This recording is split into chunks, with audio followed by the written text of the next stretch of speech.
Check. Hello. Are we all ready? Okay, welcome to the Zoning Board of Adjustment, a regular meeting in May 20th, 2026 at the meeting room at Town Hall. Can I have a call to order, please? I hereby announce pursuant to Section 5 of the Open Public Meetings Act that adequate notice of this meeting has been transmitted on January 14th, 2026 by the Board Administrative Officer to the Asbury Park Press, the Two River Times, the Township Clerk, and has been posted in the meeting room and in the entrance hall in Town Hall, all pursuant to Section 13 of the Open Public Meetings Act. Thank you, Francine. Irene, can we please have a roll call? Mr. Burgle, Present. Ms. Campus, Present. Ms. Gerhard. Here. Mr. Luciani. Here. Mr. Marzocco. Here. Mr. Giampolo. Here. Mr. Orfanidopoulos. Here. Ms. Costello is absent.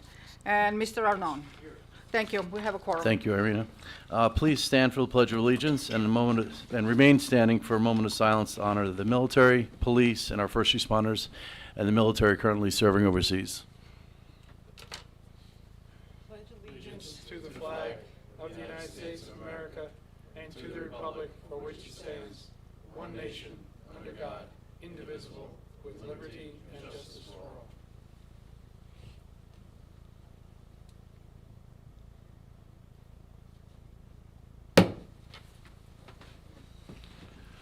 Okay, so Francine and Irene, I believe we're going to do some resolutions first before we get to the applications here. Okay. Francine, can you read item number one on the agenda? Yep.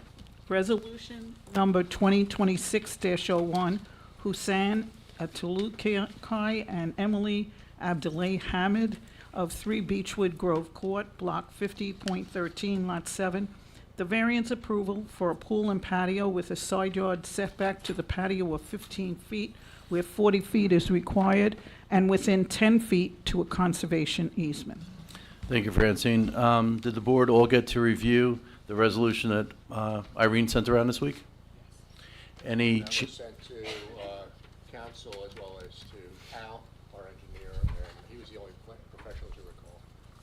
And everybody's satisfied. They had, you recall, this is the one where they're going to remove those pavers on the right side of the pool and landscape and meet with Al to do that. And they have to remove some stones or get permission to leave them there in the back in that conservation. Al, are you satisfied with everything? Yes, fine with the resolution. Microphone. Submitted, I have not had a chance Is it to on? look through it yet. Okay. I'll have to revise it. Yeah, just speak to the mic next time. Board members, any questions or changes to the resolution? Seeing there is none, Irene, do you want to take a roll call for the, or actually, could I have a motion to? Motion and second. Mhm. To accept the resolution Yes. as written by Marty. I Can I- second it. Okay. Yep. Mr. Eligible to vote, Mr. Burkle, Ms. Gerhard, Mr. Luciani, Mr. Orfanidopoulos, Mr. Giampolo, and Mr. Arnon. So, Mr. Arnon, Yes. Mr. Giampolo, You didn't see them. You didn't see Sal. yes, I'm sorry. For the record, we will sit. No, we don't we're need. fine, we're fine. No, we are. I think Ms. Costello is out. Mr. Arnon is alternate two. Okay. But he was eligible to vote at that meeting. Absolutely, Okay, yeah, okay. absolutely. So Sal, The only two. Okay. Mr. Arnon, Mr. Giampolo, Yes. Mr. Orfanidopoulos, Yes. Mr. Luciani, Yes. and Ms. Gerhard, Yes. and Mr. Burkle. yes. Thank you. Resolution passed. Francine, you want to read item number 2 on the agenda? Resolution number 2026-02, Randy Kimolewski, 78 Parkway Place, Block 24, Lot 15. Approval to construct a 2-car detached garage on the applicant's property. It's a fast turnaround. Marty, do you have any? No, again, sent to applicant's council, we didn't hear any comments, sent to our professional engineer, and he was fine. This is the one, if you recall, the detached garage. It was last week, right? We have Or- to meet with yeah. our engineer to see if they can go even another 5 feet based on his discretion, and submit a landscape plan ahead of time, just to make sure what the implications would be if they do that. So I don't know if that's been done yet or not, but that's a condition of approval. I haven't seen anything as of yet. I expect it'll be shortly. Right. But, no issues with the resolution from an engineering standpoint. And this should be fresh in everyone's mind. Any changes to the resolution I've sent around earlier this week? Any comments on it? Anyone? If not, can I have a motion to approve resolution number 2026-02? I motion to approve that resolution. Second. Irene, can we have a roll call vote? Eligible to vote, Mr. Marzocca, Mr. Giampolo, Mr. Orfandidopoulos, Mr. Luciani, Ms. Gerhard, and Mr. Burkle. So, Mr. Marzocca, Yes. Mr. Giampolo, Yes. Mr. Orfandidopoulos, Yes. Mr. Luciani, Yes. Ms. Gerhard, Yes. and Mr. Burkle. Yes. For the record, resolution 2026-07 and 2026-08 were successfully memorialized. Thank you. And just to be clear, I think it's 2026-01 and 2026-02, right? And that's the application number. Yep, okay. Okay, great. All right, so we're going to skip over, we're going to carry a bunch of approval for minutes, but we will review the May 6, 2026 minutes and vote on those as well. That is correct, Mr. Chairman. Did everyone get to review the May 6th minutes? Any changes or edits to that? All right, can I have a motion to approve the May 6, 2026 Zoning Board of Adjustment minutes? I'll motion to approve the minutes. Second. Mr. Arnon? Ms. Campus? Yes. Mr. Marzocca? Yes. Mr. Giampolo? Yes. Mr. Orfandidopoulos? No vote, I wasn't here. Oh, I'm sorry. Mr. Luciani? Yes.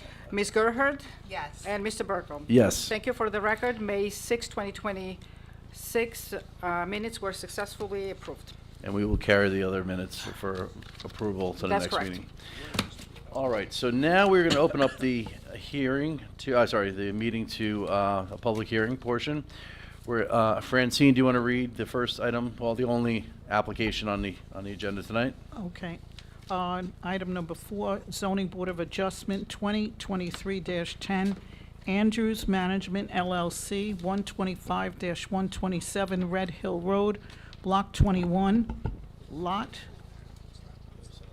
and 4.01, Zone 40A bifurcated application.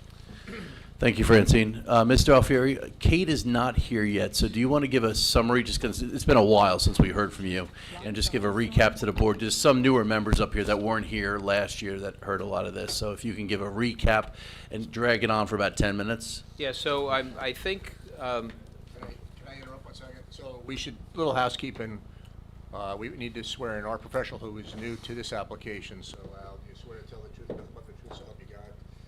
I do. Okay, so for the record, our professional's been sworn, and just for the new members, just to make sure there's no conflict with the applicant's team, and if the applicant's team has any conflict with our new members, we already did this for the old members. Okay, seeing none, just wanted to get that on the record. Okay, thank you, Marty. so, good evening, everyone. Salvatore Alfieri on behalf of the applicant. We were here multiple times presenting this application, starting in September, I think, of 2024. There's been a pretty long gap in the last time we appeared through this evening. We presented testimony from our civil engineer, who we have with us tonight, our traffic engineer, the applicant himself. Do you recall the date? What was the last date you were in front of us? I have April of last April? year. Okay. And April 16th. Yes, April 16th, and that was the last exhibit we had was A8, which we'll talk about shortly. Okay. For tonight, and I cleared this with Mr. Simon, but I know his colleague is here tonight, to try and coordinate how we're going to get this application finished. Unfortunately, our planner could not be here tonight, nor could Mr. Simon. Our goal, since it's been so long and since you have some new members, is we're going to have our civil engineer show everyone the plans and just do a pretty big, broad summary of what the plan, how it evolved to what it is today, and summarize what we're proposing. The board also had questions of our traffic engineer because he did an analysis on another project about the required parking for medical uses, and the board wanted to hear some more testimony of that, on that point. And then we're really finished, unfortunately or fortunately. Just to bring the board up to speed, the last meeting in April, our planner finished her testimony. Mr. Simon started her cross-examination but did not finish. So when we come back, our goal is to have her cross-examination finished, and then the objectors can present their case, and then we're finished. So Okay. that would be, that's really where we are from a logistical, procedural point of view. So if I can, we're gonna introduce our engineer again and let him run through the plans with everyone. I know we Please. changed engineers, and there's new board members, so it'll be helpful, I think. Through the chair, for the record, Mr. Arnon and Mr. Marzoka, they had a chance to watch the tape, so they are all caught up, and I do have paperwork for that. Okay, Yeah, great, thank you. thank you. And just to add to what was said, after Mr. Simon finishes the applicant's planner, we'll open that to the public. Okay. Finish that if there is any. And then Mr. Simon called me yesterday and said he has one witness, which will be his planner. So I don't know if that's gonna change, but after some point yesterday afternoon, he said he's gonna have one planner, but he wants to obviously wait until after the applicant's completely finished and all the cross-examination is finished of the applicant's witnesses. So hopefully. And I don't know if you want counsel to enter an appearance as well. Oh, for the record, when we talked about, when you were here last, it was April 16, 2025. Correct. Yes, Yeah. yeah. Not this April. For the record, John Kaplan from Harold Law in Warren Township, New Jersey, on behalf of Elizabeth Urbanski. Okay, thank you. Mr. Kaplan, is that your understanding? You'll have one witness whenever that time comes? I do understand that we do. Well, I can tell you, Mr. Simon told me his client might be a witness as well. Okay, So, that's fine. Yes, okay. And just for the record, you represent one client? Yes. Okay. thank you. So, reintroduce yourself to the board, please, and then you may want to swear him in again. How far away is Kate? Any text? Let's just see how far away. If she's like a minute away, we'll wait. I mean, He's not offering anything new, though. Okay. just so- What about all the comments we made it back last year? Are you addressing any of those comments tonight?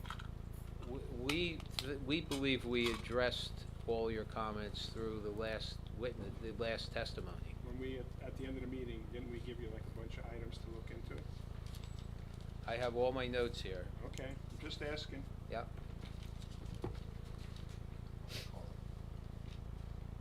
Because that would be new, obviously. I texted her, so. okay. Okay, we'll wait for that. We're gonna start with the Is she in the parking lot? No, no, no. No, that's fine. Okay. Thanks. She's just pulling in, so. Okay. Oh, okay. We can just wait another 2 minutes. As far as I know, we addressed it. Don't like this.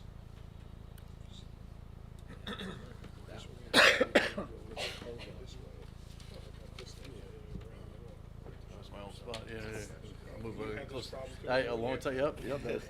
I was there. That's where John was, right? No, you were here and I was there. Oh, that's John then. I Okay. had this.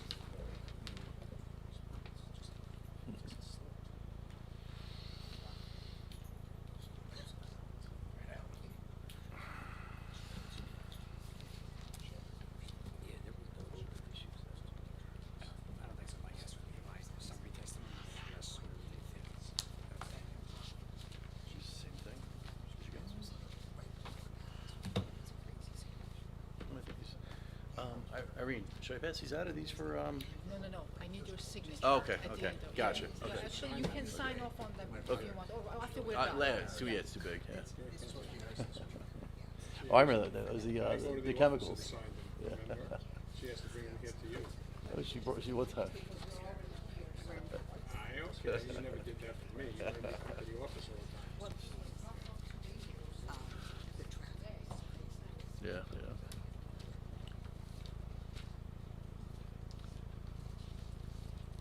Yes, she is. All right. Is Angela not coming? No. She's got a lot on her plate.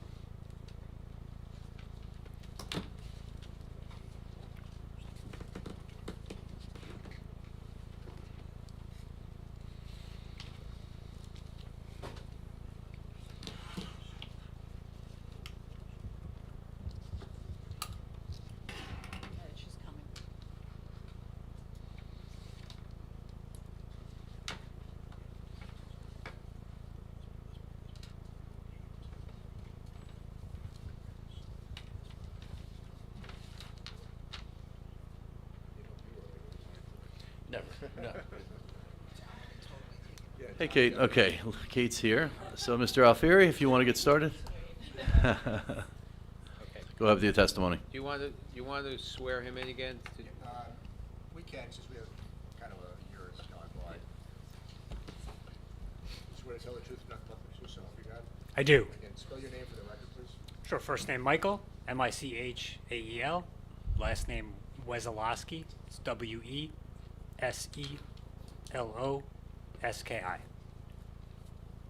Thank you. And Michael, you were qualified as a licensed engineer at the prior hearings. You provided testimony, and you're still licensed in good standing, I assume? All correct. Okay, fine. So as you heard at the beginning, I wanted you to run through and summarize the nature of this application and then maybe how it evolved to the current configuration.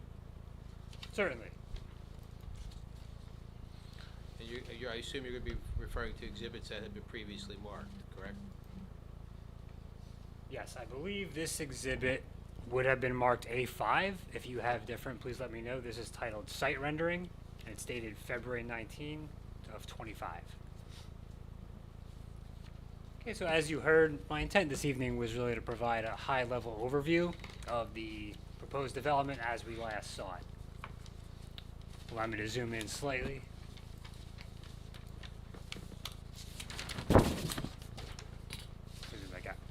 All right, just to orient you here, north is to the top left of your plan. The subject property fronts on Red Hill Road, which is to the right or southeast. Also has frontage along the Garden State Parkway right-of-way off-ramp to the northeast or plan top. The site access is provided via a single driveway at the property's south corner. From there, you have a 25-foot wide circulation loop taking you throughout the site. We're proposing 2 3-story medical office buildings, as you know. Each has a 4,960 square foot footprint.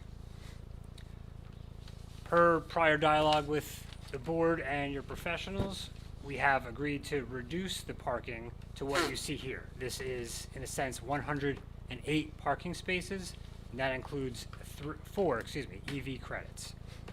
Now, the total building square footage here is 29,760 square feet.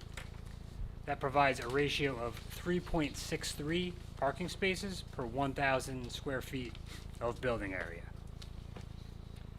Between each of the 2 buildings, I'll zoom back in, we've provided an ambulance drop-off area at your request. There remains a single trash and recycling enclosure toward the rear of the property. The rear of the developed portion of the property, I should say. Stormwater management for the development would be handled via 2 proposed bioretention systems. One fronts along and is parallel with Red Hill Road.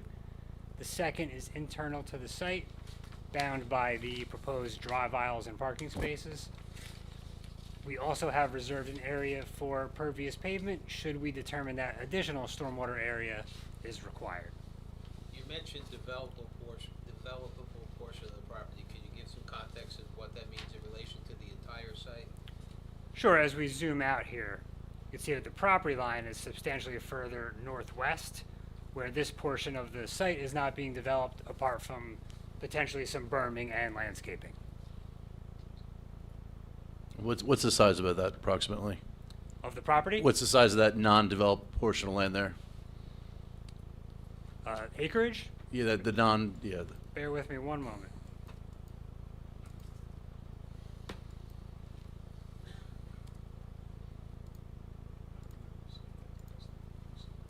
I think it's new, yeah. It's just over an acre. So that's an acre to the left, okay. That's the Correct. acre bufferage. Correct. I have a question, is that a new one? Because I don't remember seeing that one before. No, it's old. Yeah. We have it in our paper. A5. Oh, okay. It's very old. I don't know if I have that exact one, I have an older one. You have an older one too. What? You got it. You can go on. Okay. Sorry about that. No problem. One of the probably primary changes we made, as presented at the last hearing, was to relocate the 2 proposed septic fields, one for each building. Previously, they were along the bottom or southwest property line. We've since relocated those to be on the opposite side of the site so that they're now situated between each proposed building and the Parkway off-ramp. And This just highlight that again, where they are? Sure. So that's these two rectangles that you see at the top of the Okay, plan. yep, okay. Gotcha. I don't have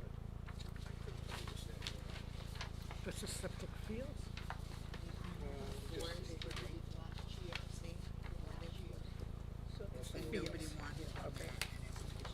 Yeah, that's revised. Yeah, but let's follow along here.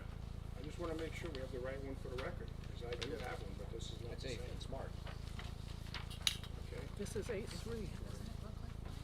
Yeah, this is- You mentioned A5. Yeah, I think some members have older ones. All right. There was an A3 that was marked at the first meeting, Yep. what you probably have now. So what's that one, A4? A5. Sorry. A5 would have the septic field first, right? Well, actually, you could see where the old septic was then, where it was on the original, on A3. Yeah, you got the most updated. Oh, but that's I have- A8 now. How high was the berm? I'm sorry, I heard you say berm. So from relocating the two septic fields, we'll now have landscaping and a berm along that southwesterly property line. The berm would be approximately 6 feet in height. 6 feet.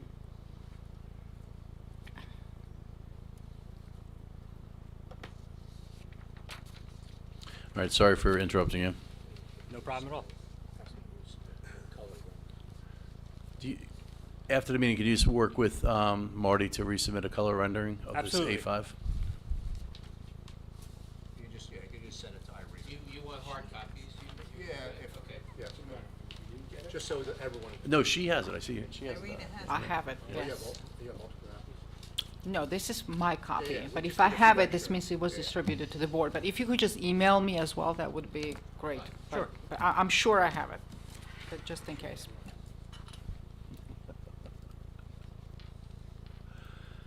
Okay, then shifting to what I believe was introduced as our last exhibit, A8. Yeah.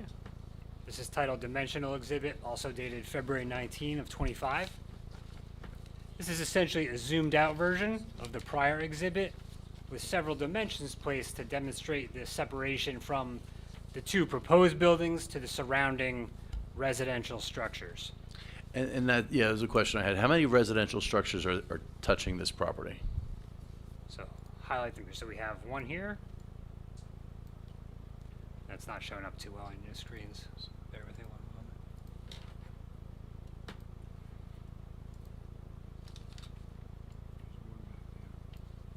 So we've identified those three. Those are the three that are touching this property, okay.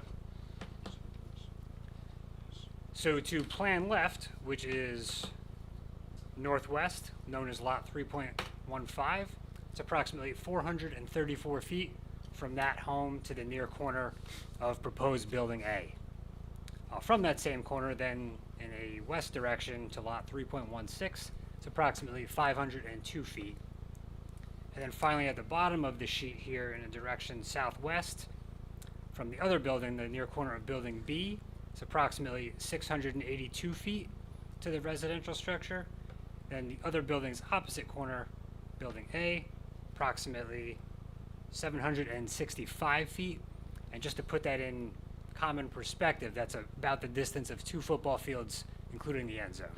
Okay, so the one to the left there, about 1 football field there to the left. The 2 homes to the left, is that correct? Right, 1.5 maybe. 1.5, and then the one to the south, the bottom there is 2 football fields. Right. Okay. What is right next to, on the bottom, is that a nursery or something? It's not a residence, that area. I believe these are barn structures, if that's what you're referring to. Right. They're zoned residential though, right? The property is, yes. So somebody could build homes right there. Yes.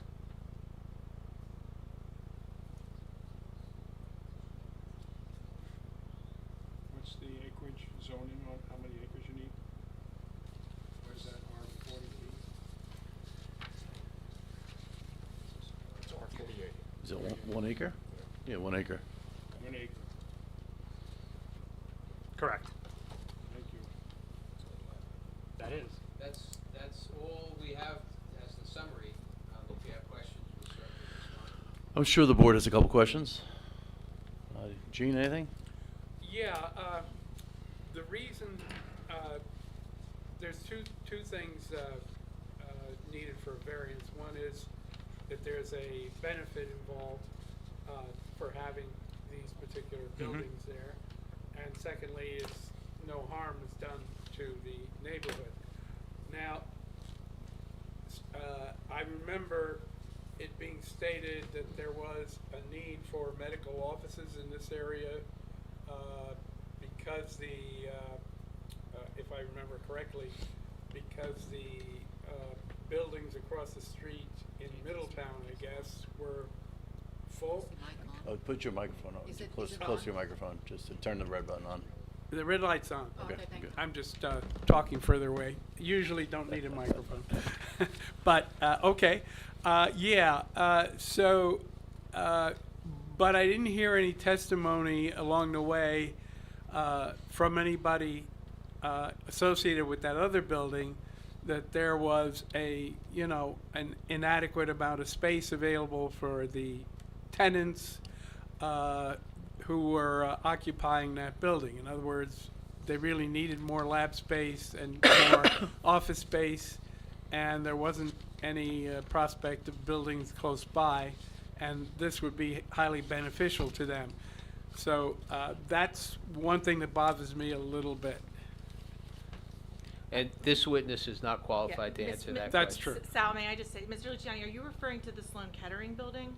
Yes. Okay, so this applicant has nothing to do with Sloan Kettering. He's not talking about. Right, but that's, The testimony, the applicant does not need to prove, the applicant is here for the application that's before us tonight, which, for the last Okay, but- several years. I think what Gene is saying, though, is just that they're suggesting there's a need for it because Sloan Royal Kettering's across the street. So perhaps Gene is looking for someone from that area to say, we would need these office buildings across the street. But that's not really the way it works because Sloan Kettering is a totally different operation in a different town. So- The applicant's testimony, sorry, and this was all done at the last hearing. Christine Cafone testified. I just want to clarify here because I want to make sure that the board has the right standard of review. The applicant's testimony, just to paraphrase, and since the beginning when the principal testified, it's not that, Sloan Kettering is full, we need more office building here. It was the combination of the fact that the principal, the second meeting, testified that he believes there is a strong market for medical office in the area, which he does not have to prove to this board that that's the case. He's here for an application for medical office. That's up to him. The second from the planner was that this is an appropriate, this site is, and I'm not saying that this is what I believe, I'm saying what the planner said, that this site is, one of the reasons that this site is particularly suited for that use is because there's medical office in the vicinity, which means that it's part of the overall context of the area. It's not specifically that they need overflow from Sloan Kettering. Yeah, but Kate, when you talk about that, you're talking about in general, or you're talking about Homedale? Because obviously that's a residential area of Homedale. Middletown, what they have across the street is up to them. That is a question for their applicants. I'm just reiterating Yeah. what Christine said at the last hearing. And then, Gene, if I could speak for you, I think what Gene's offering is or suggesting is that because there's been this demonstrated need for development of this office building, this is a particularly suited site for this medical office building. My suggestion, well, I think what Gene was saying, is that they're just providing some kind of testimony to kind of support that. Yeah, in other words, that would make it look like this is more of a, this is a benefit to having it there rather than not having it there. In other words, just keeping it residential. That there's some real reason, some real benefit for the community as a whole, or Homedale in general, to having medical offices there. Sure, I will, if Mr. Alfieri wants to provide that, I think again, this has gone on for a long time. I think, the applicant's original testimony was that it's low vacancy rate. He thinks it would be successful for that reason. But I just want to caution the board because from an economic perspective, it's not really the board can't really look at this whether or not it's going to be tenanted. You can look at it whether you think it's going to whether there is a benefit, it's not an inherently beneficial use, but you want to look at, first of all, you want to look at whether the site is particularly suitable for the proposed use. It's a use variance. That's what you're looking for here.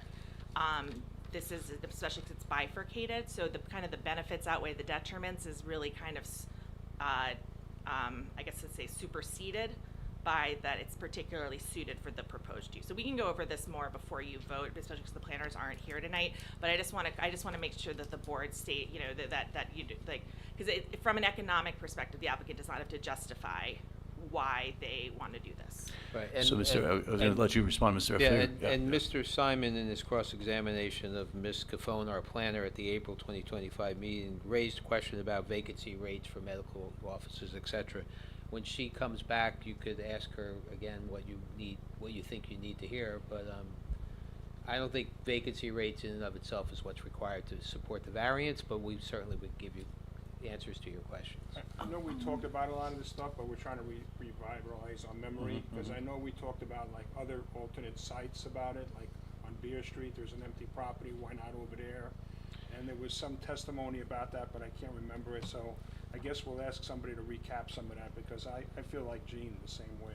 Yeah, I think to Kate's point, and Mr. Alfieri, if you can respond to this, is just one of the criteria is particularly suited to this site, and I think that's what we're looking for you to respond to. Why this site is particularly suited, why these two medical office buildings are particularly suited to this site in Homedale. That's what I think Mr. Luciani is asking. Right, and we think our planner gave that testimony, but obviously, she's gonna have to give it again Yeah. to make Yes. sure. Yeah, and again, just from case law, not proffering my opinion on this or not, but the case law is that they do not have to show that this is the only suitable site.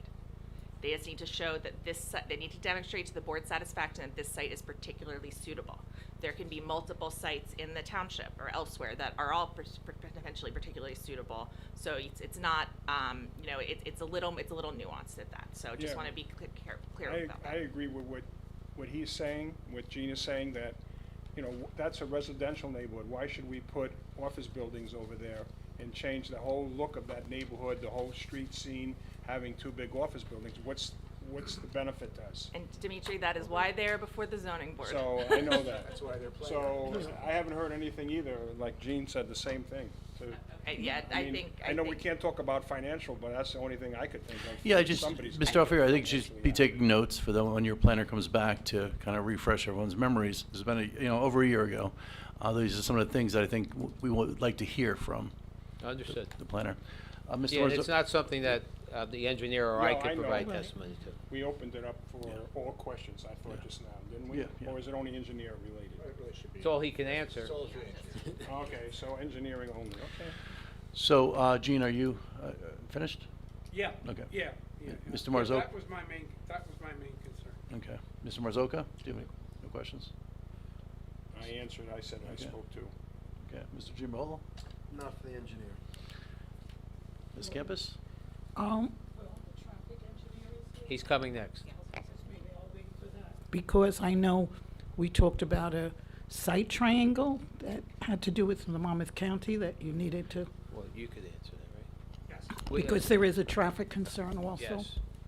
Yes, there's an off-site traffic, it's off-site site triangle that would be required if this were to be developed. Right, and was that resolved? It's not yet, no, and Okay. we're not building it, a different developer. Yes, We're building it in yes, no, I Middletown. understand So no, that. that doesn't have final approvals yet. So you can't build anything until that's approved, right? Or until we make it deal with them and acquire an easement to install the site triangle. But correct, we need an off-site site triangle and you want, I don't know, do you have a plan to show the board? We do. This may be an older exhibit, but it serves the purpose of the question. Yeah, and for Francine, that it's always been a condition of Yes, approval. yeah. It's an important one. Yeah. So, but I think that remains. Well, and- because it's yeah. coming back after a long time, so I thought Exactly. something developed that would be beneficial to the board to hear for us to be able to approve or not approve this It's application. a little bit of a chicken or the egg. Yeah. Because it's like, until they get our approval, because it's a condition, but they can't actually build it unless they get that, so, but yeah. I think, unfortunately, Sal, it's been a long time. Yeah, but if this was residential, you wouldn't need a site triangle, only because it's commercial, is that why you need that? No, it's required nonetheless. So if you were building, let's say, 2 houses there, would you still need to do that? Yes. Okay. All right, Francine, any, We'll show you okay. where it is, just so, Sure. for those board members who didn't hear it at least previously. okay. And So c- this- I- I just This- have some clarification about the height of the buildings. Let us answer your first Okay, question. all right. Which exhibit, do you recall which one this is? This is So- an aerial? I believe this was Exhibit A4, Conceptual Site Triangle Exhibit. It was dated September 6th of '24.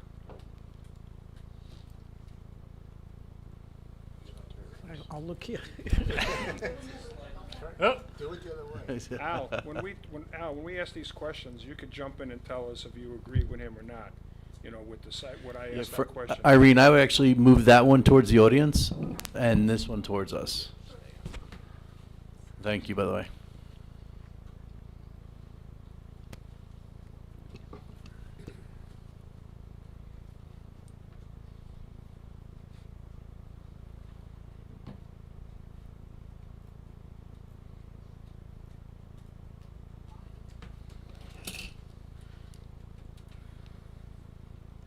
That's perfect. Thank you, Irene. That's a good idea. That's great. All right, so as you can see, the proposed layout here is an older version, but the purposes of the site triangle remains accurate at a conceptual level. So what we've indicated here on block 1045, lot 12, across Red Hill Road in Middletown, the white lines represent the property lines. This pink line, ever so slightly crosses over that property line, represents the area of where that site triangle easement could be required. We would have to obtain such an easement should it be determined that it does indeed cross into the property. We would also offer that as we are dedicating 10 feet of right-of-way to the county, that property would also have to do the same if it hasn't already been done, which could negate the need for any such easement. And that would be the only off-site site triangle? Yes. Area that you need? Have you had any discussions with the county, I mean, even preliminarily to? Very preliminary. I forget what their comments were, but it was just very informal email communication. But there were no immediate red flags for this new intersection? No, That was a showstopper? no, nothing of that sort. Okay, my next question, how high are the buildings that you're proposing, the medical buildings? So, And what's the height of the residential residences that are abutting the, At our April meeting, our planner indicated that the buildings would comply with the 35-foot height requirement in that zone, and that's the height requirement of a house, not, Okay. it's not a commercial. I don't know how tall the houses are, but we are gonna comply with the with a ordinance. residential height of 30? So if somebody were to 35 build a feet. house, they could build it up to 35 feet, that's Right. what's your height of your Right, medical building? and then there is, in your ordinance, it allows extra height for the non-building non-functional items like a parapet or things of that nature that would go higher, but as allowed in the ordinance, under the residential zone standards. Okay, thank you. So this building is 3 stories, how is that gonna be 35 feet? All I know, I can't answer that except No, we're gonna the be engineer. 35 feet. I don't know if you could answer it either, wouldn't it? We would have to review how the definition is in your ordinance, and if that requires adjustments, so be it, but we would not exceed that height. So what do you mean adjustments? You're gonna take out a story and make it 2-story high? If our proposal is to comply with 35 feet and 3 stories can't be provided at that height, that would have to be the result. Okay. Just wanna clarify. So you won't be requesting a variance for height? No, as of the last meeting, the planner acknowledged we would comply with height. Yes, and again, before we vote, I will give this whole spiel again. The way the ordinance is written in Homedale Township is that there are no bulk standards for a use that is not permitted. So you can take all of this into your account with the use variance, but especially since this is technically bifurcated, anything that, height, setback for a building, things like that, anything that specifically pertains to the zone does not apply here unless we say so. So take it all into account. But it's not, no height variance was technically needed, it was all part of the D1, but now they're saying that they would comply with the underlying R40. Correct. That's 100% correct. And that's the current intention, to keep within 35 feet? Yes. So that would, Marty, explain to me, that would be a special condition, okay. Francine, are you finished? Yeah, Okay. yes. Mrs. Gerhart, Lori? I was gonna ask the same question about the height, because we've got redistributed all that. we were redistributed old documents what the building would look like, and I was trying to figure out how you were gonna fit 3 levels. But as long as you're saying that you're gonna leave it what the current Residential. residential zone is of 35 feet, then my question has been answered. Can you go back to the page you were just on that showed the buildings again? Just out of curiosity. So why didn't you actually move the buildings, like the one to the far left to the far right there with the 2 circular green, I guess, landscaping right there? Yeah, just out of curiosity. You're asking why isn't there a building? Well, yeah, why didn't you move the building to the left over to the right there just to keep it further away from the residences? Right, we felt that somewhat centering the buildings both offset them from the surrounding residential areas, but also from Red Hill Road to provide Okay. a greater setback. Okay. Okay, so I think at this point, any more questions from the board? Wait, one more. So if you had to, in other words, I'm curious to see what this building would look like at meeting the regulations. I guess at some point or another, we would see that. What do you mean regulations?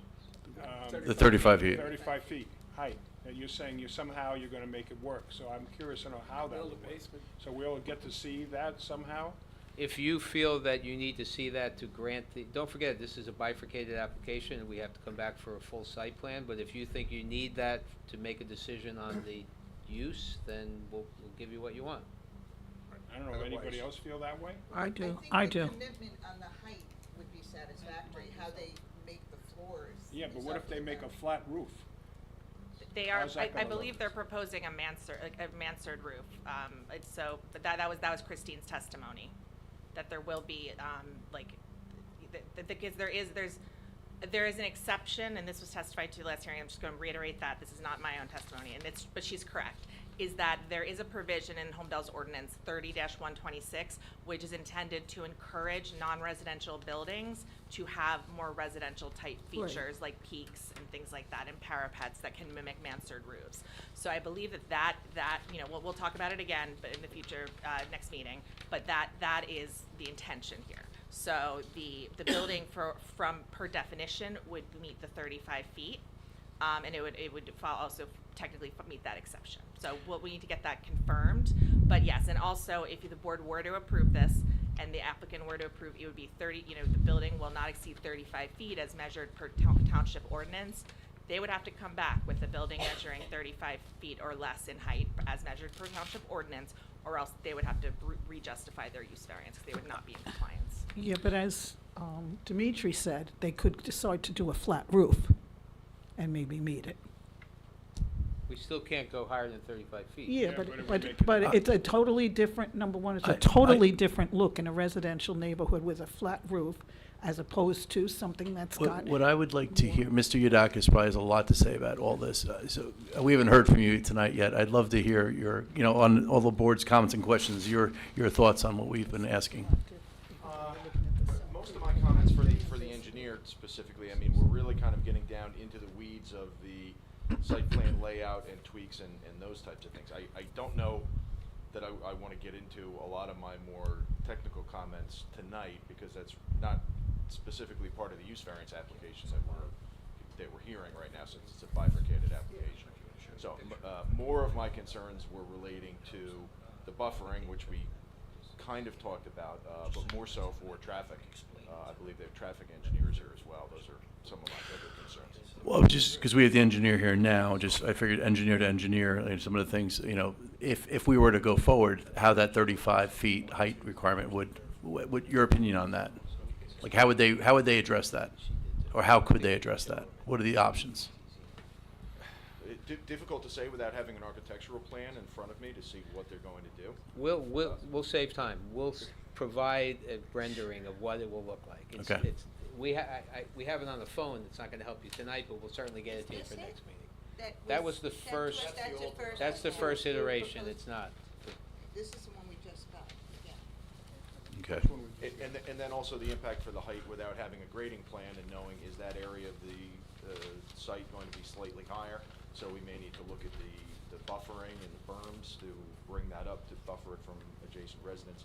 Those kinds of things without having a full grading plan is difficult to say. But And do you generally agree with the engineer's response about where the buildings are placed on this property?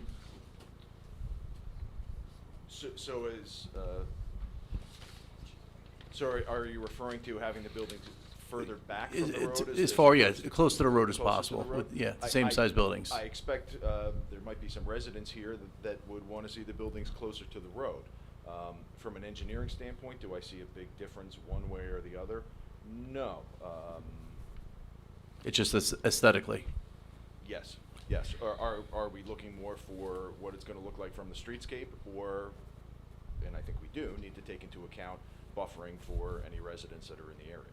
Yeah. So is it necessary to move them as close to the road as physically possible, or is there some meeting in the middle there? Yeah, I think there probably is. Okay, thank you. Before we open up to the objector, Mr. Kaplan, are we done with the board questions? Yeah. Okay. Mr. Kaplan, would you like to come to the microphone, please? And you're asking questions of the engineer only. Actually, this is all old testimony, this is all cross-examined already.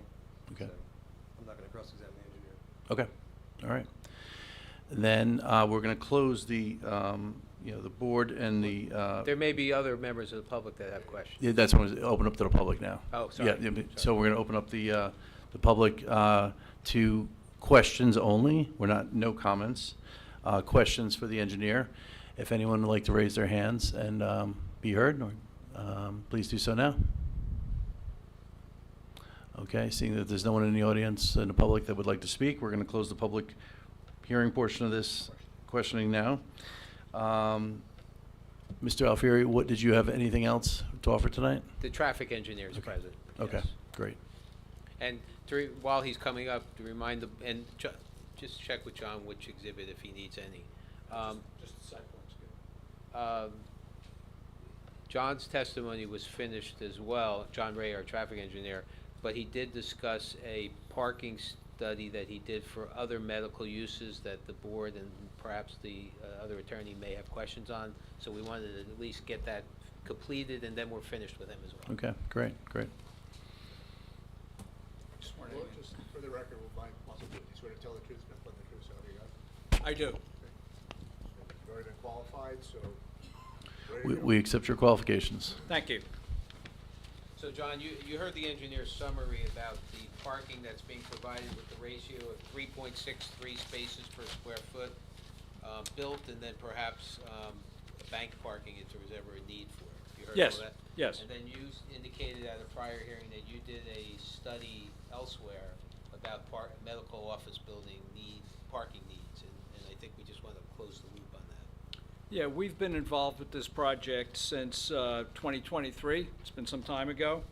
And one of the first things that I was concerned about when I discussed this with my client was parking. Did we have enough parking to support the size of the office buildings that he wanted to construct?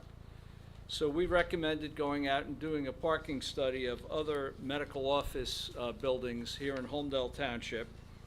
And we did, I published the study dated June 20th, 2023, and we looked at we looked at 6 different medical office buildings here in Holmdel.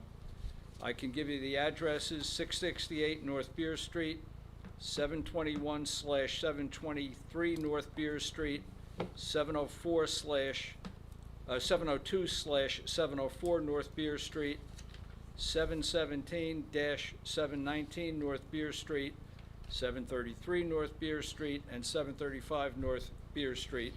We looked at 6 different office buildings at those addresses, and we did substantial parking counts, and we found that the maximum parking ratio that was recorded at any of those locations was 3.3 parked vehicles per 1,000 square feet. So that was a number that we basically zeroed in on with respect to what we thought was needed for these buildings. What time was that when you did those surveys?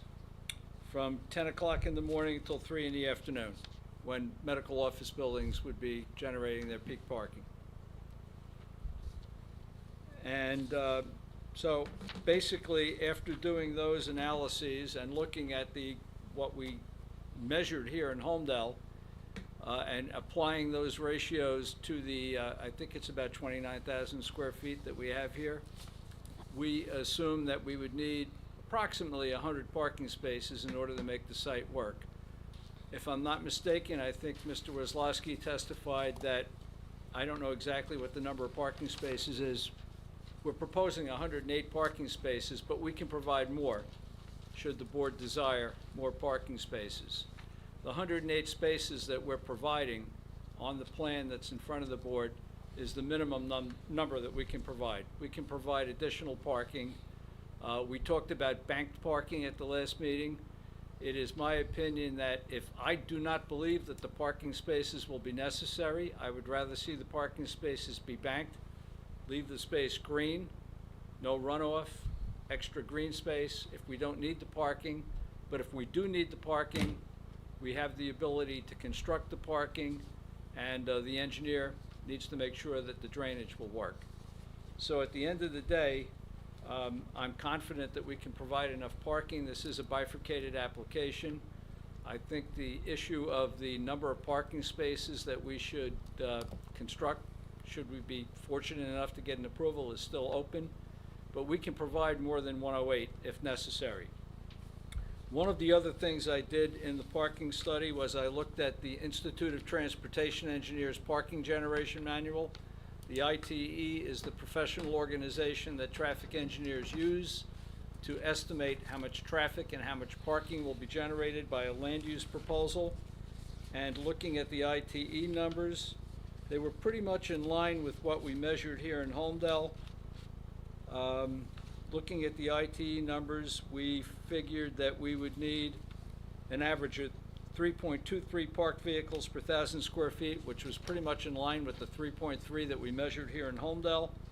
So we basically concluded that whether we looked at the ITE parking numbers or the parking ratios that we measured here in Holmdel, we can provide for adequate parking for this use, for this square footage.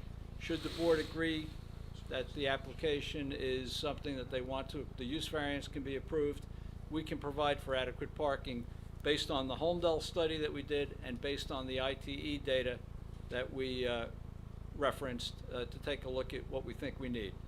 So parking will not be an issue in my estimation. I'm going to interrupt you a second. Yes, sir.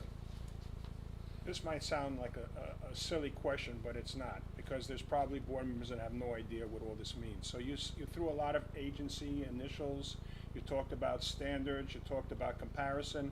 What is the percent of number that you said 3.3? What does that actually mean? How did you come up with this number? I know you did some survey between 10 and 3, but what did you find out? We count the actual number of cars in the parking lot, and we look at the square footage of the building, and then we do a simple calculation of how many parked vehicles there are per 1,000 square feet of building area. So we don't know if that parking lot was full or not full. That's what I... Well, that's the whole point of the parking study, to determine.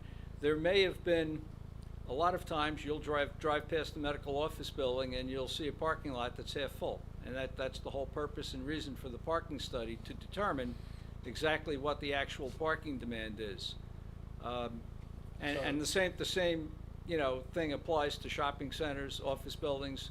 How many times do you drive past a shopping center and see a parking lot that's three-quarters empty? Okay, you said, tell me, like, what's the calculation? You went and measured the building, you went and calculated how much space is on each floor, and you came up with what in those buildings? Yes. Pick one number, one building in particular. The parking study, if I'm not mistaken, was submitted. We were asked to submit the study at the end of the last meeting. I believe it was submitted. And we do have the square footages of those buildings. Just pick one in particular, whatever one you want. The reason I'm asking all these questions, I'm on the first aid squad. Okay. And I've been to those buildings numerous times, and I always have a challenge to get into those parking lots because they're so jammed up. And people are actually coming from parking on the back to come around to the front. So I'm just wondering whether you're underestimating how many parkings you would need if that building gets approved. I don't believe I'm underestimating anything, and since we're coming back for another meeting, I invite you to accompany me. I will go with you to any of these, pick any one of these buildings that you want, or all 6 of them. I'll accompany you to those buildings. We'll go during peak times, and we'll do a parking count. No, I'm not very gonna- confident that Obviously not gonna do that with you, but Well, I'm anyway. just saying, I'm just trying to help, But that's all. also in response, the parking lot could be full because they don't have enough parking spaces Exactly, But not because of the use, but because they built it for two.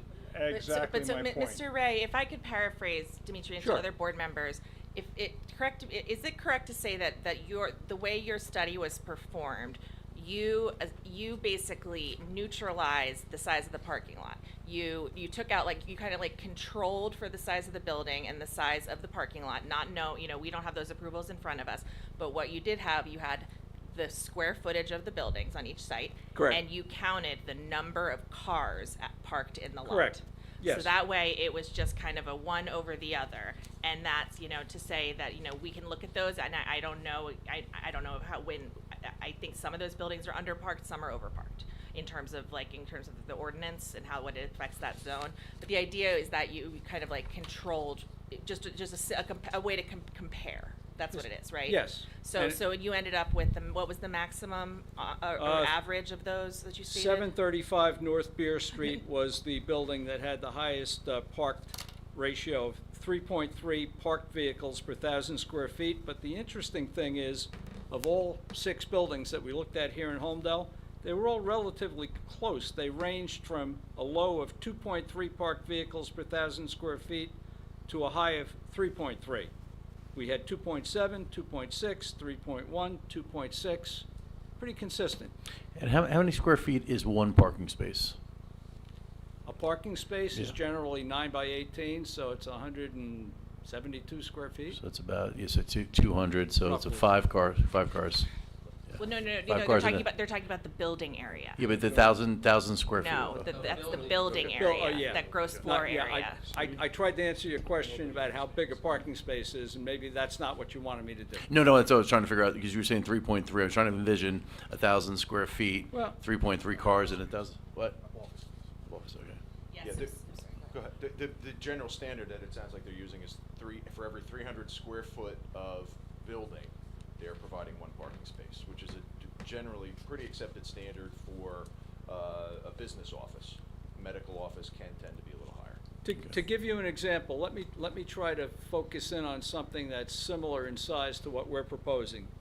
The medical office building at 721/723 North Beer Street has a square footage of 35,500 square feet, and the maximum parking number we counted there was 95 cars, which is a ratio of 2.7 spaces per 1,000 square feet. What we're proposing is a little bit less. I think it's 29,000 square feet and change, and we're proposing 108 parking spaces. So we're 6,000 square feet less than that particular location, and we're proposing 13 more parking spaces. I'm very confident that the parking numbers I've provided to you are accurate. And again, we're gonna come back for another meeting. I'm willing to go do another parking count. If any board member wants to accompany me, I'm telling you the truth, and let's go out and count the cars. Very Okay. easy to count cars. Do you know how many additional green bank spaces you can get? I'm assuming you're speaking on the bottom of the Yes, parking lot off the access up. Mike, it's quite a few additional, Where? we can get up to No. almost like 190 spaces if need be. If I'm not mistaken, I think I counted approximately. You're talking about that open field? We can get 100, we I can think get that- 190 spaces. Where, in that open field? No, along the bottom. The Along bottom the green, bottom the- of the We triangle. said none there. Oh, along the No parking bottom. there because that would affect the neighbors, cars pulling into parking. There's no way that I would accept that.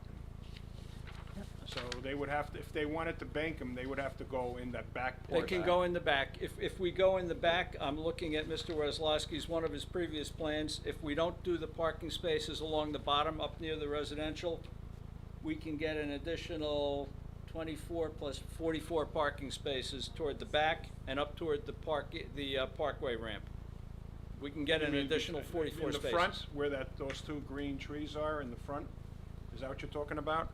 No, I'm talking about to the the south. far if left, to you- the far left. To the south. Yeah, up I there, think right yeah, there, back there. right in that Okay. area, That's and again then up getting towards the close. parkway ramp. That's Why getting wouldn't you put them closer. up on the top there? Right, we can get an additional 44 spaces in there. No, on the right, towards the Red Hill roadside where there's just open. Not on the area. Red Hill Road side, toward the back. No, I but hear- he's I hear asking but I'm why you asking wouldn't. How many spaces could you get on the Red Hill roadside? I'm I trying to think- keep it away from residents. Gotcha. If I we're gonna think we- approve this thing, it has to be no, my feelings are, it cannot affect the neighborhood and take their quality of life away. Understood. I would probably have to let our engineer run those numbers. We have 14 parking spaces up along Red Hill Road now. We could probably extend that up toward the Parkway ramp, Mike? And get another 10 spaces if we extended that parking in a easterly direction up toward the Parkway ramp. Or separate the two buildings and put it in between the two buildings, something like that. Yes, sir. We're not here for site plan approval. I know, But we you can, know we what? can get additional parking if I need know be. what the purpose of this hearing is, but to me, I wouldn't want to have the applicant spend a lot of money where things already are things that we don't like. Why should we go further if we don't like what we got now?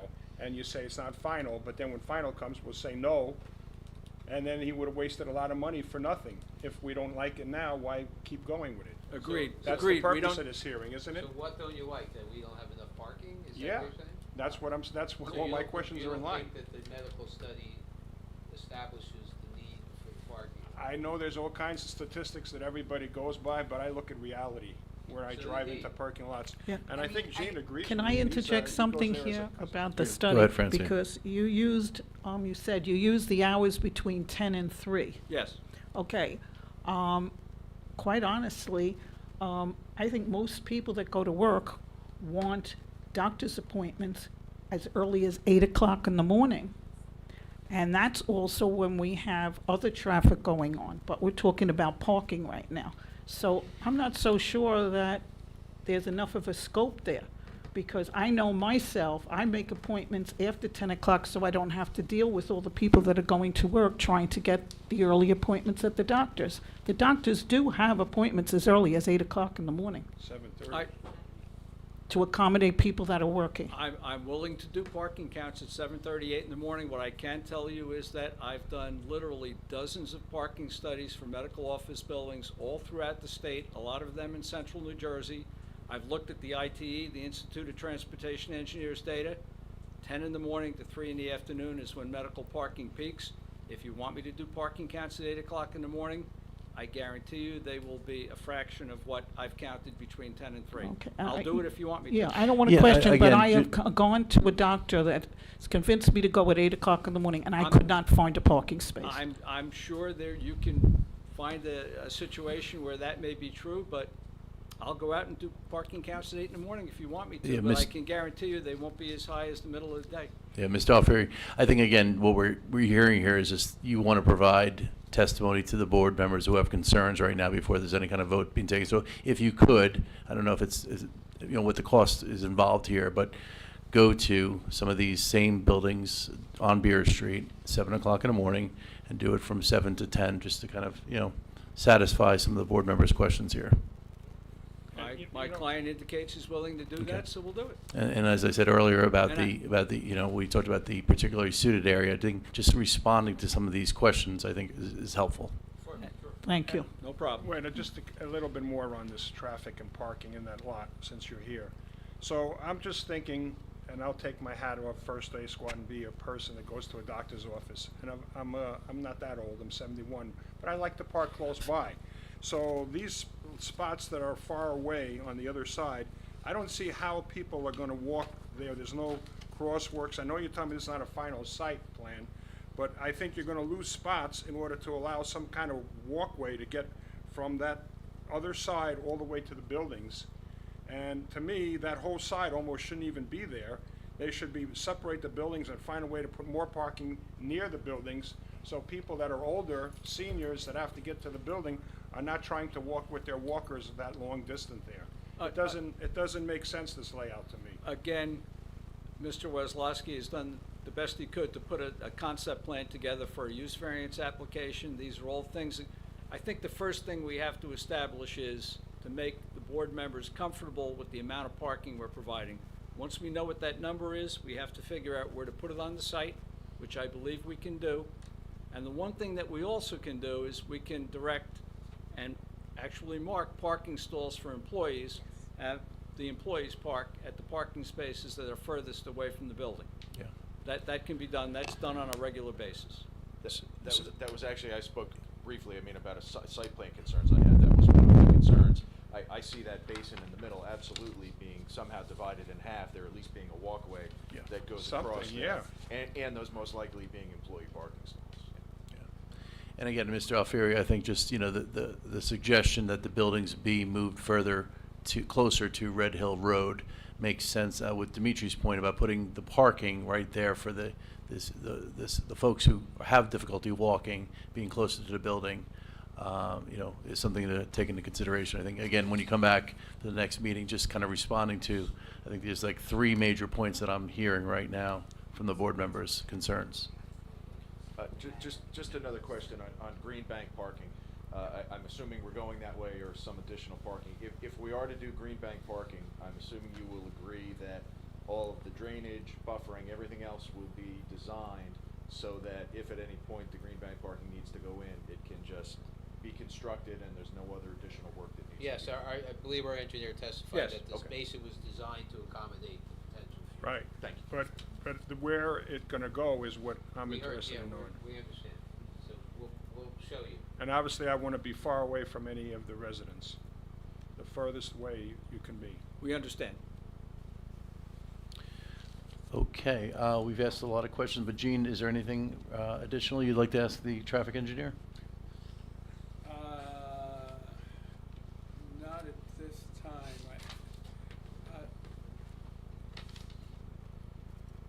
I think, you know, I've gone through the traffic somewhat.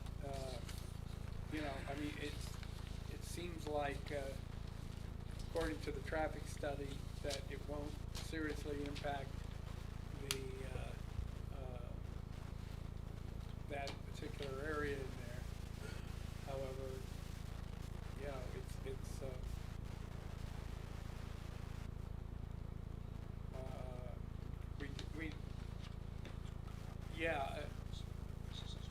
right now don't have significant questions about that.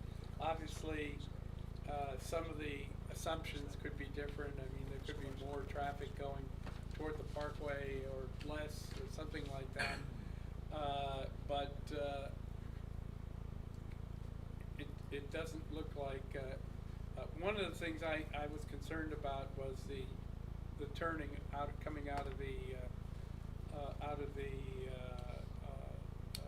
area there. To make a left turn, right? Right, to make a left turn. Now, there are 2 lanes, so the left turn lane would be dedicated, and the right turn lane would be, there's a right turn lane as well as a left turn lane. Whether they're in fact far enough, you know, if there's a rush hour and you get 3 or 4 cars lined up, is the left lane and is the double lanes long enough to make that be fairly seamless? Because, yeah, there's supposed to only be a couple cars there, but there might be 3 or 4 on occasion. So, you know, making that left turn from the Red Hill Road into this area could be a question as well. So, Yeah. Do you want to respond to that? I do. Okay. And I understand all of that, and I've worked with Monmouth County for the last 40 years on county roads to make sure that the access to the projects that I work on turns out to be safe and efficient. And at the previous hearings, I think I testified twice at 2 previous hearings. We have to, if we're lucky enough to get a use variance from this board, we have to get a county approval because Red Hill Road is a county road.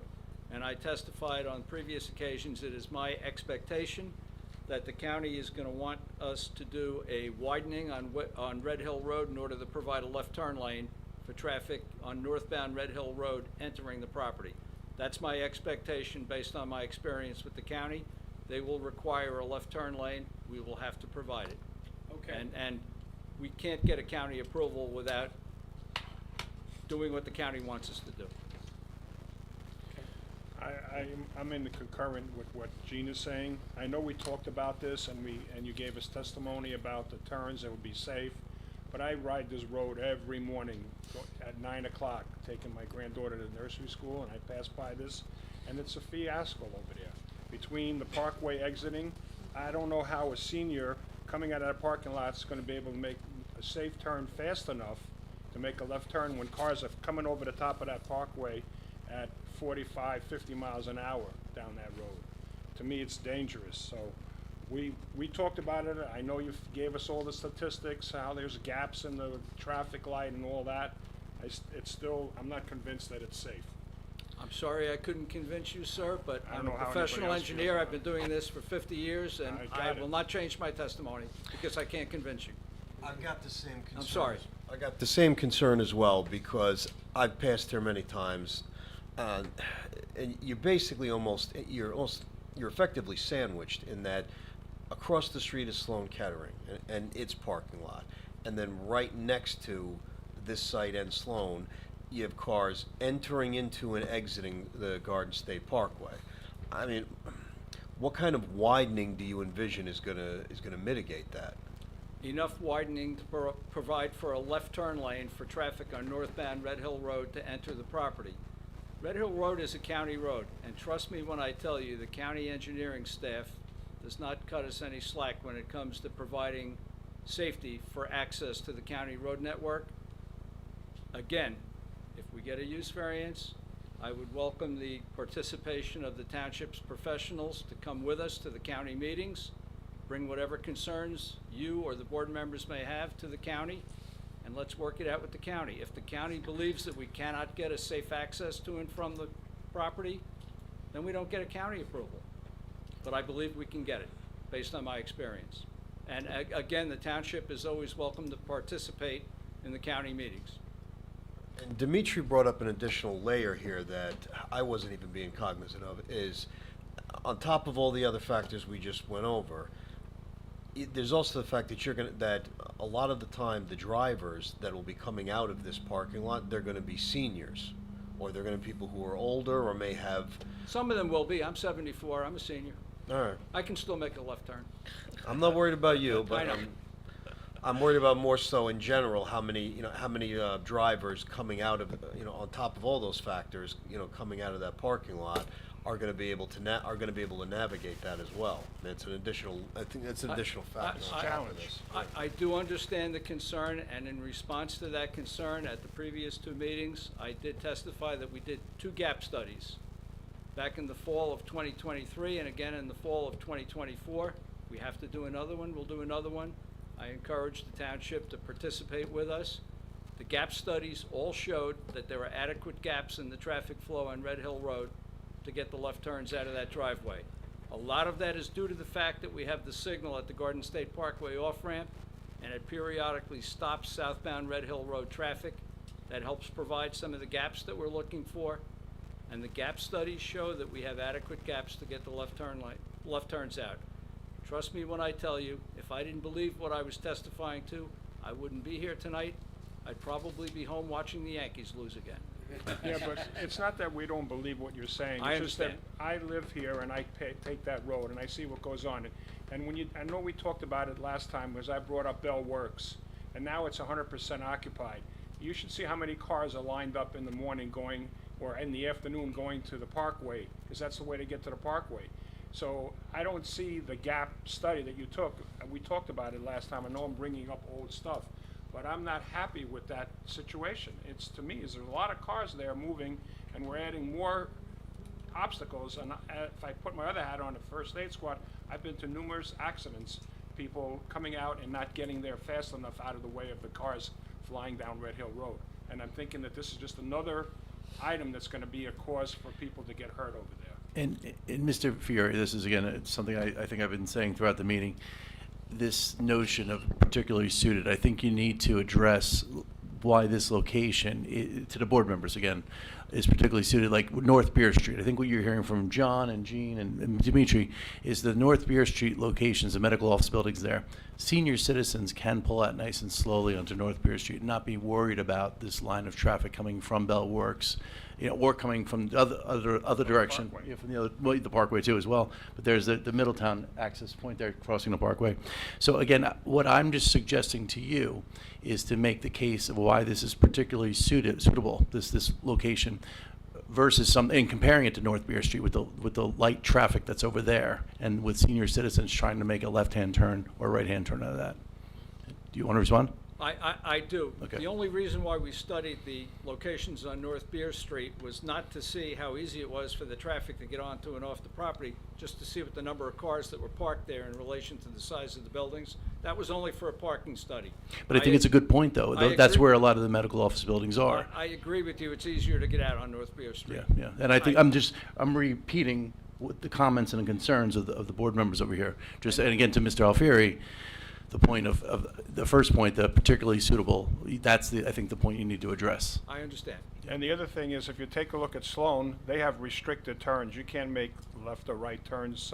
There's some restriction with signs over there, leaving their parking lot. I don't remember what they were. There's no, they have a traffic signal. There are no restrictions. There's no restriction. There's a traffic signal. There are no restrictions. Yeah. None.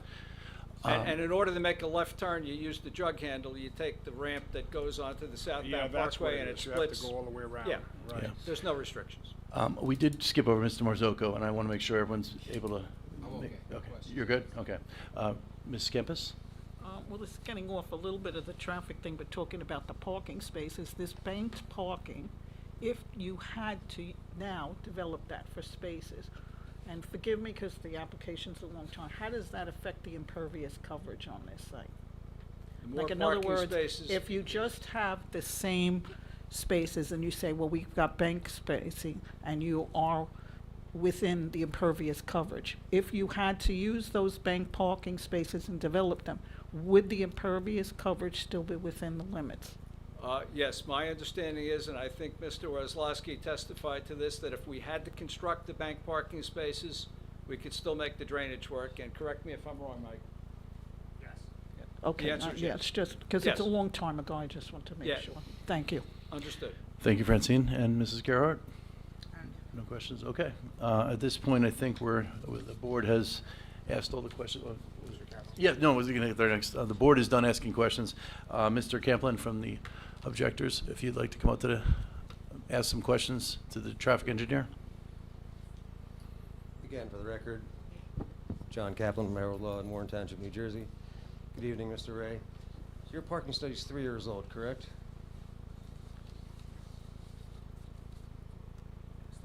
Approximately 3 years, yes. And based on your testimony this evening, you've not updated it to see if your 2026 projections are correct, have you? I think I was just asked to do that, and in addition to doing the 8 o'clock parking counts, I will do the 10 7 o'clock, right? Was it 7? 7 or 8? Yeah. I will update the parking counts. And you don't know if those buildings were at full tenant capacity, correct? They were pretty full. We did look at the roster of the, medical users that were in those buildings. They were pretty well full. There's always going to be a little bit of a, potential vacancy in all these buildings, but for the most part, they were all pretty well full. Based on the roster that lists vacant units? There weren't a lot of vacancies, And how do you know that? because I was at the site and I did some of the parking counts. Okay, thank you. Thank you, Mr. Camplin. At this point, we're going to open up to the public for any questions, no comments, questions only for the traffic engineer. And please raise your hand if you'd like to ask a question. Okay, please come to the front. Well, just, come to the microphone. Just state your name, your first and last name, and spell it for us, and then also where you live. William Arnhammer. I live at 111 Red Hill Road. Here Thank at you. Homedale. This is good. Okay. So. And direct your questions to the traffic Yes. engineer. So, excuse me, sir, when you say Red Hill Road, where exactly on Red Hill Road? Because I don't know the numbers. Where are you? How far? I'm next to the Urbanskis, the next house over. Okay, so you're on the same side as the applicant's property. Can you just but pull up, further can down. you pull up the map again? It's always useful to see that. Yeah, so then you would be the person that would know the traffic best of anybody. All right, so you are, can you just point for the record where, It's not on the map. So you- So you would be going down the street, okay? and then it wraps around the Urbanskis of the next lot, and then it's ours. You're below them, okay, understood, got it. So I'm trying to understand some things here. So you're talking about 108 parking spots. So from that, is there a way that we can determine how many cars, how many cars are you anticipating per hour going through there? Yes. And then do we break it down? Can we break it down every 15 minutes? Like, what's gonna be the increased traffic? That's what I'm trying to figure out. Traffic engineers measure the impact that a land use development proposal will have based on peak hour traffic flow. We do traffic counts out on Red Hill Road, and we measure the peak hours in the morning and the afternoon. And then we use the ITE, the Institute of Transportation Engineers data, to estimate how much traffic will be generated based on the square footage of what we're proposing. I'll give you some numbers. For the 29,760 square feet of medical office space, and I just want to say, this is from the 11th edition of the ITE Trip Generation Manual. 12th edition has subsequently come out. The numbers are lower. We're projecting 73 inbound traffic movements, 19 outbound movements during the morning peak hour. That's the amount of traffic that would be generated consistent with the peak hour traffic flow along Red Hill Road in the morning. And in the afternoon, 35 inbound movements, 82 outbound movements for a total of 117. Over how much? Over period? 1 hour, over the peak hour on the road. Okay, so I should have been taking notes. If you wouldn't mind repeating, it was 17 inbound or Morning peak hour, 73 inbound, 73 inbound? 19 per hour.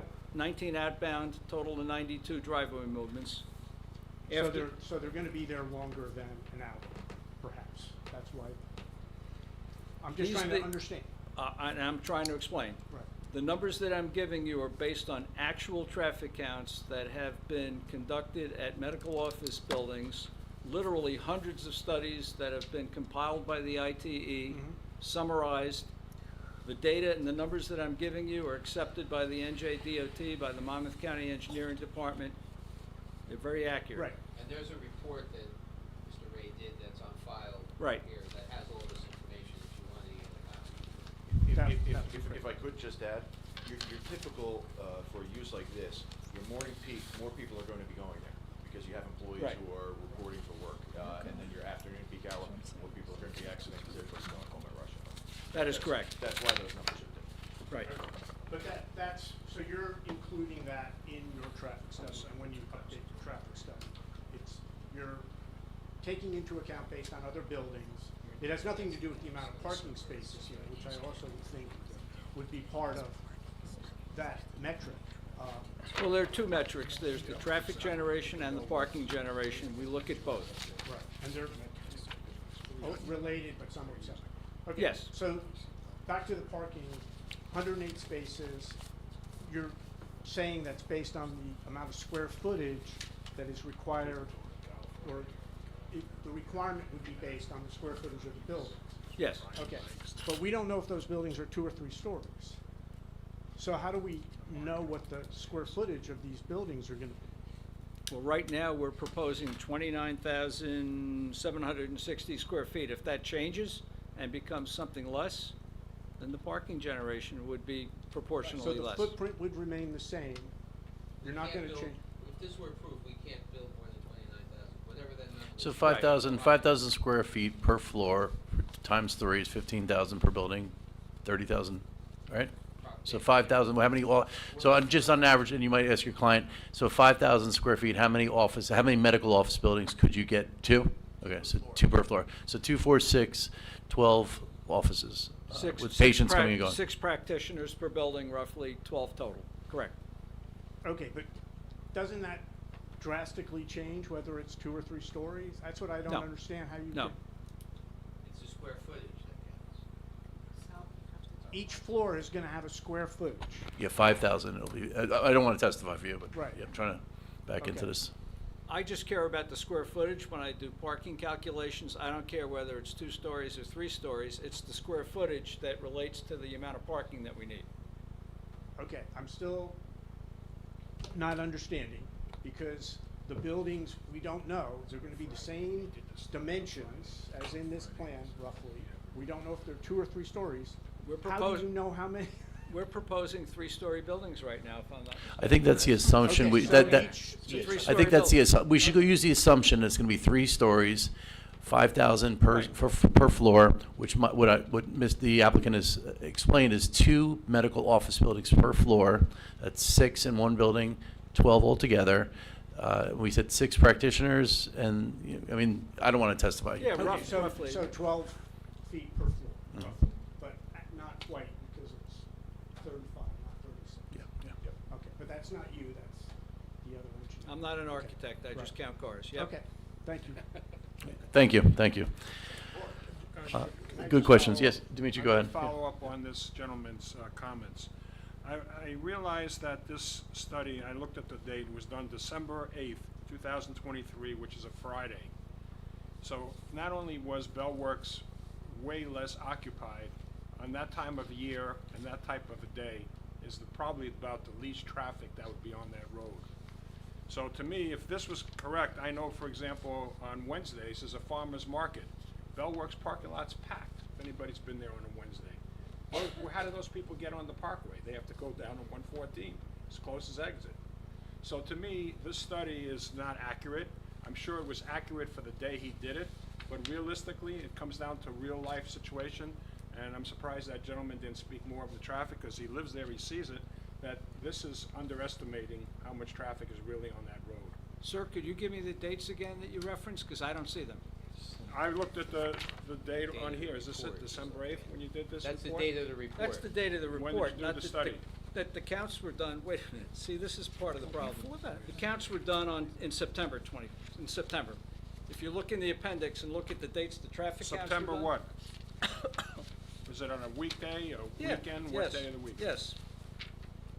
September 14th, it was a Thursday. We always try to get the counts on a Tuesday, a Wednesday, or a Thursday. It's in the appendix. Okay.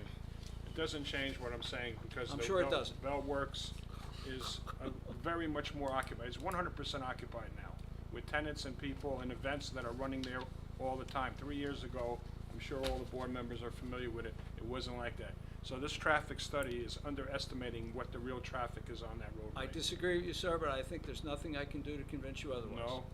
I know that. All right, I- I'd like to go back to the public if we can. Is there anyone else in the public who, yes, please, come up. And again, just clearly into the microphone, your name, your first and last name, spell it for us, and where you live. Hi, Christine Harry. I live at 12 Fox Hunt Road. So my question is for the traffic engineer.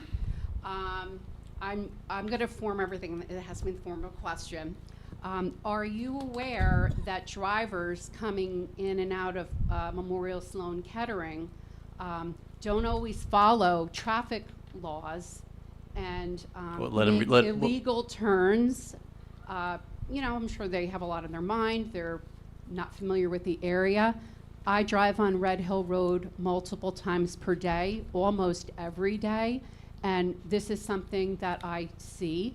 And in my mind, that creates just a safety concern, because Well, you let can't let him respond, though, to Okay. your question. You asked the question, so the question, you understand the question? I do. Okay. I personally haven't seen people coming out of MSK making illegal turns. I'm sure you may have seen it. I personally haven't seen it. If you believe that's an issue, you should probably contact the police department. or So Middletown. so thank you for that, and the police are aware of it, and they've also shared with me that it's something they're working on. Okay. But I just thought I would bring that just to your attention, just as Okay. part of, as you had mentioned, this is reality.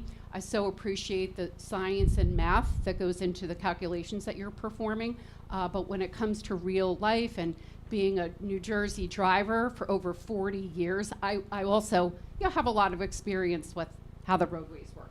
So I just wanted to share that. Thank you. I appreciate that. Thank you. And Thank you. just to Thank you. reiterate, I have been doing traffic work in Monmouth County for 40 years. My daughter lives here in Holmdel. I use exit 114 on a regular basis.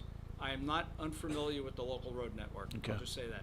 So again, Mr. Alfieri, I just, you're hearing everything. I think the one point on traffic is the 7 a.m.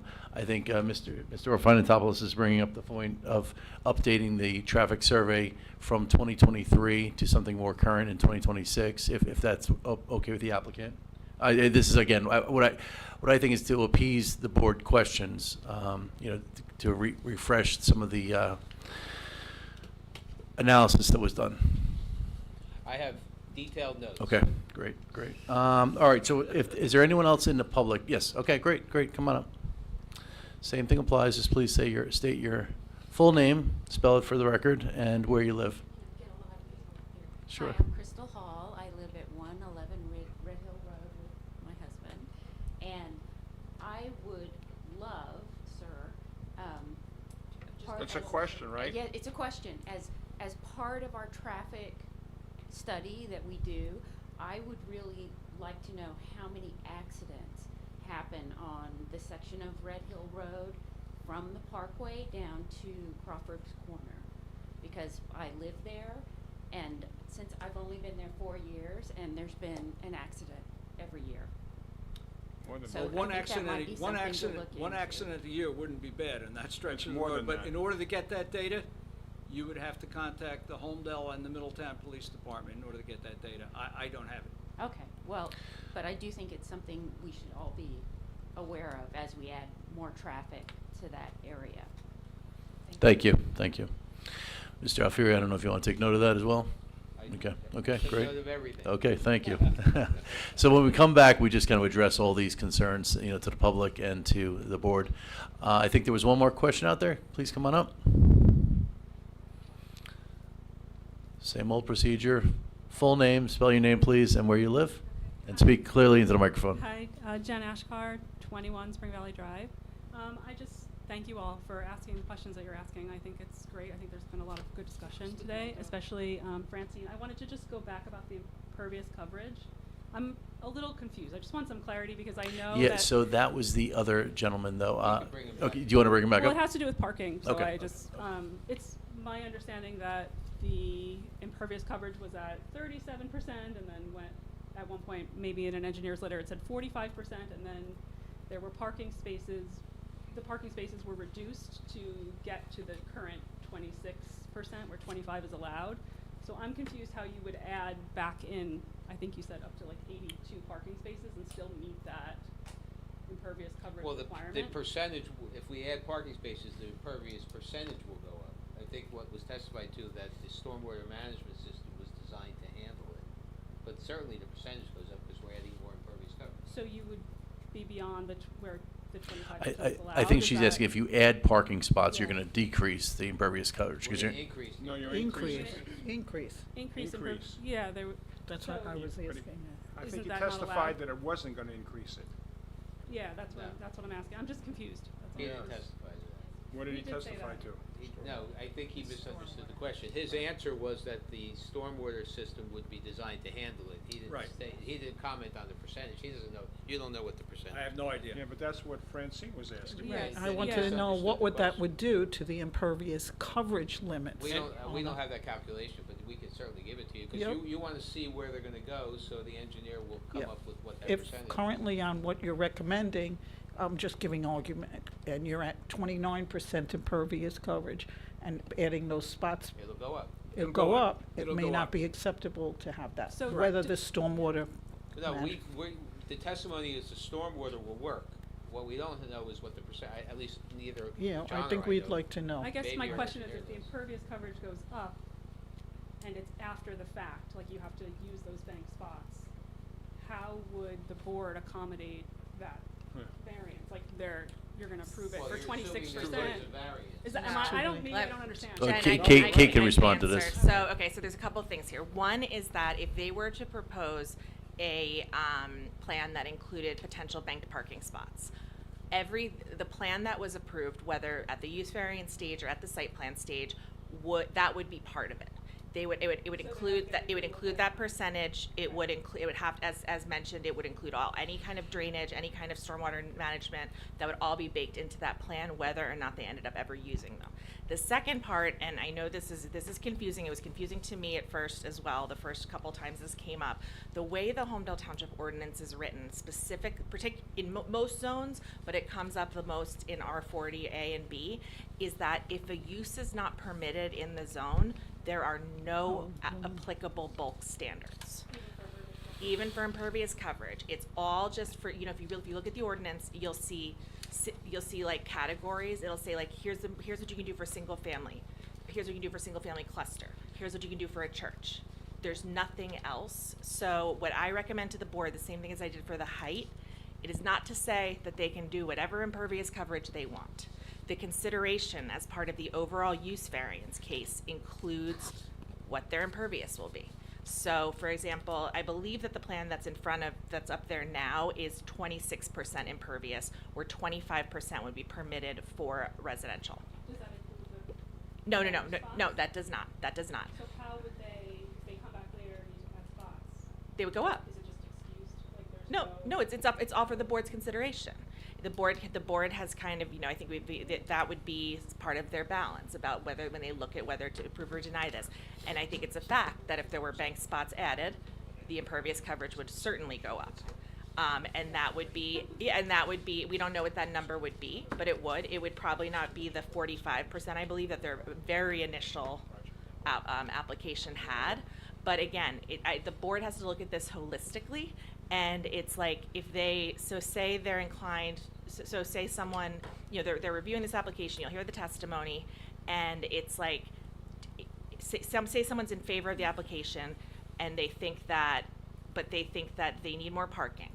And then they agree with the bank parking, but then they say, I don't know if that's worth I don't know if the benefits of the increased impervious is worth it. So it's all just part of the weighing factor that they're going to do as part of their deliberations. That'll all be put on the record at the end when they vote. But so it's not technically another variance, but a D1 use variance is the highest threshold of a variance anyone can ask for, and so it's all part of that consideration. And so if they come back with a higher percentage of impervious coverage on the site, they're going to have to do more stormwater management in order to make up for it and demonstrate why that would not be a detriment. And it's all just part of the same D1 variance testimony. They don't have to propose the total possible impervious coverage. No, they do. right They do. now. No, they do. Including the bank spots. He's saying they don't. You're saying they do. They do. They do. Then they'll come back at the next hearing with that. Including the bank spots. Absolutely, that'll all be part of that, yes. And so even if they don't build that, the approval is for the banked parking and the potential stormwater management associated with it. Yeah, the next, go ahead. Go ahead. Jim. When we do banked parking, they show that on the plan. This is not just some nebulous, we could add another 20 spaces. They would actually show that parking on the plan, design it so that it would work with the stormwater and everything else. That's what I asked about before. That needs to be 100% designed, ready to go. So at a moment's notice, we could say, the parking isn't working here. Get out there and pave that banked parking So what you're because saying is you need it. the 26% includes the bank spots. No, they're going to come back with. The next meeting, the next Jen, meeting they will have a not- lot of responses. The next meeting, yes, the board has asked for that, yet tonight, Yeah. no bank spots are shown. The board has asked for that to be shown on the plans, and they will do those calculations for the next hearing and have an exhibit. We want to see that too. Yeah. So, So thank you. So Mr. Alfieri, he has a lot of work to do between now and the next meeting. I have nothing. Albert, so what you're saying is, for argument's sake, just onto that, what that woman said brings up a good point. So let's say it's 30%. They're going to create a basin to allow that water to go into that basin and go back and recharge the ground. They're just going to make a Can bigger you pull that up basin. on there, just to show where the current basin is, just so They're you gonna understand? make a bigger basin There's to two of them, allow I for think, more right water. now, right? Show the first one, the long one along Red Hill Road? Right? So I think that's what the lady's asking. Anytime I have done this in the past, I have made them design for, if it's 35% impervious, I'm just making up a number, they design that basin for 35% impervious, which includes the bank parking. I also want to see, are they going to need any additional drainage pipe, any additional drainage inlets? Is the grading going to work? I want them to fully design that parking lot and show me that it works if it's ever required. And for the public, again, I'm sorry, it just to identify, the one along Red Hill Road is one drainage basin there. Can they see that arrow on the screen? That's it. John? And then where's the second one Look going? over there, look over there. Yeah. In the middle. There's one, and this is the second one. In the middle of the island there. That's the other drainage basin to handle the impervious runoff from stormwater. Correct. Do you understand, miss? Back in the room, you understand what they're doing?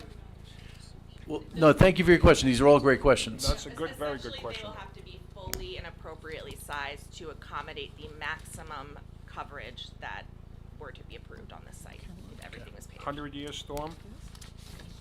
Yes. They have to meet all NJDEP Yeah, requirements. yeah. So I'm just saying, 100, yes. I'm using that number so that young lady back there understands what it would be designed for. So do we have any other questions? Again, these are important questions to ask from the public. Anyone else want to raise their hand? Okay, seeing that there is none, we will close the public portion of this application hearing. That being said, Marty, is there anything else that we need to do tonight? Mr. Alfieri, you're no more witnesses, right, as you said? That's it, no, that's all we have for Okay. tonight. We just need to get a date. That's what I was going to talk. Okay, so where are we looking right now, Irene, for possible dates for the third hearing? Possible dates would be September 2nd, September 16th, October 7th. Mr. Camplin, you're going to work with Mr. Alfieri here on the dates? So we can announce it to the public? Well, why don't you speak with Mr. Camplin, make sure that you're... September 2nd.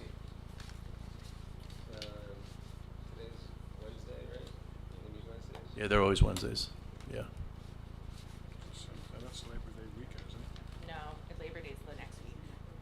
Yeah, it's late this year, I think, yeah. He's I know, I know. He's away that week? The long summer, extra week this year.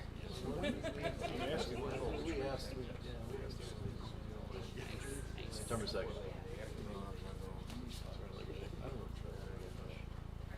September 2nd Okay. is the date. So, Okay. we are going to, do we motion to, without Yes. further, okay. So can I have a motion to move this application to September 2nd without further notice? Motion to move the application to September 2nd without further notice. Do I have a Second. Okay. So for the public, record, item number, I have Okay. to roll. Mr. Arnon? Mr. Orfandopoulos? Yes. Mr. Giampolo? Yes. Mr. Barzocca? Yes. Mr. Luciani? Yes. Ms. Gerhart? Yes. Ms. Campus? Yes. And Mr. Burkle? yes. Thank you. For the record, Andrews Management will be carried to September 2nd, 2026 without further notice. Thank And you. just, Mr. Camplin, you're going to have a witness, your planner here on the September, because we probably, there's a good possibility, depending on how late this goes, that we will be voting on this application on September 2nd. So will you have your planner here to testify? Our planner will be here September 2nd. Okay, Marty?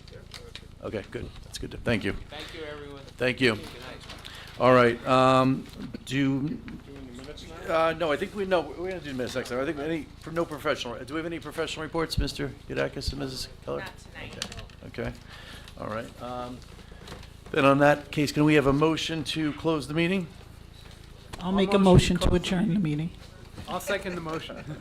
All in favor?